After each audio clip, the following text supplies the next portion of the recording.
നമസ്കാരം. മോർണിംഗ് ബുള്ളറ്റിനിലേക്ക് സ്വാഗതം. പാലക്കാട് LDF മികച്ച വിജയം നേടുമെന്ന് CPM കേന്ദ്ര കമ്മിറ്റി അംഗം EP ജയരാജൻ. ആര് വിചാരിച്ചാലും CPMനെ തോൽപ്പിക്കാനാകില്ലെന്നും EP ജയരാജൻ പറഞ്ഞു.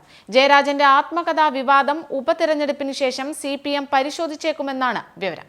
കൽപ്പാത്തി രഥോത്സവത്തോടനുബന്ധിച്ചുള്ള തിരക്ക് പരിഗണിച്ച് 1200ഓളം പോലീസുകാരെ സജ്ജീകരിച്ചു.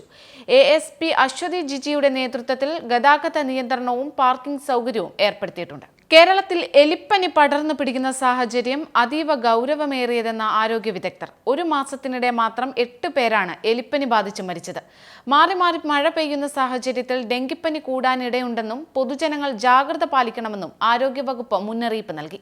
ADM നവീൻ ബാബുവിന്റെ മരണത്തിൽ കണ്ണൂരിൽ നിന്നുള്ള പ്രത്യേക അന്വേഷണ സംഘം ഇന്ന് കുടുംബാംഗങ്ങളുടെ മൊഴിയെടുക്കും. പെട്രോൾ പമ്പ് ഉടമ പ്രശാന്തിന്റെ മൊഴി ഇന്നലെ രേഖപ്പെടുത്തിയിരുന്നു. പ്രത്യേക അന്വേഷണ സംഘത്തെ നിയോഗിച്ചിട്ടും അന്വേഷണം കാര്യക്ഷമമല്ലെന്ന ആക്ഷേപം നവീൻ ബാബുവിന്റെ കുടുംബം കോടതിയിൽ ഉന്നയിച്ചിരുന്നു. തന്റെ സർക്കാരിനെ പുറത്താക്കാൻ 50 കോൺഗ്രസ് MLA-മാർക്ക് BJP 50 കോടി രൂപ വീതം വാഗ്ദാനം ചെയ്തതായി കർണാടക മുഖ്യമന്ത്രി സിദ്ധരാമയ്യ. എന്നാൽ കോൺഗ്രസ് MLA-മാർ ഇതിന് താൽപര്യം കാണിക്കാത്തതിനാലാണ് BJP തനിക്കെതിരെ കള്ളക്കേസ് എടുക്കുന്നതെന്നും അദ്ദേഹം ആരോപിച്ചു. 5 ലക്ഷത്തിലേറെ അംഗങ്ങളുള്ള UK-യിലെ ഏറ്റവും വലിയ നഴ്സിംഗ് ട്രേഡ് യൂണിയനായ റോയൽ കോളേജ് ഓഫ് നഴ്സിംഗിന്റെ പ്രസിഡന്റായി മലയാളിയായ മെയിൽ നഴ്സ് ബിജോയ് സെബാസ്റ്റ്യൻ തിരഞ്ഞെടുക്കപ്പെട്ടു. ചരിത്രത്തിൽ ആദ്യമായാണ് ഇന്ത്യയിൽ നിന്ന് ഒരാൾ ഈ സ്ഥാനത്ത് എത്തുന്നത്. US പ്രസിഡന്റ് തെരഞ്ഞെടുപ്പിലെ വിജയത്തിന് ശേഷം നിയുക്ത പ്രസിഡന്റ് ഡൊണാൾഡ് ട്രംപും പ്രസിഡന്റ് ജോ ബൈഡനും തമ്മിലുള്ള ആദ്യ കൂടിക്കാഴ്ചയ്ക്ക് വേദിയായി white house.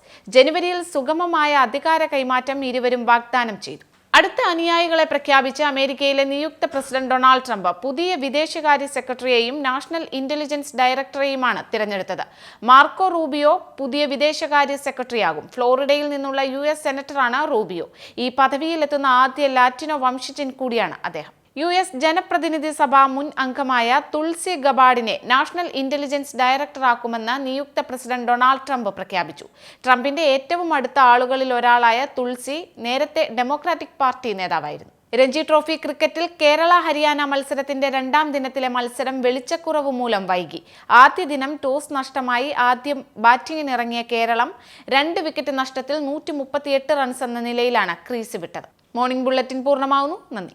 TV mobile app download ചെയ്ത് സൗജന്യമായി ആസ്വദിക്കും.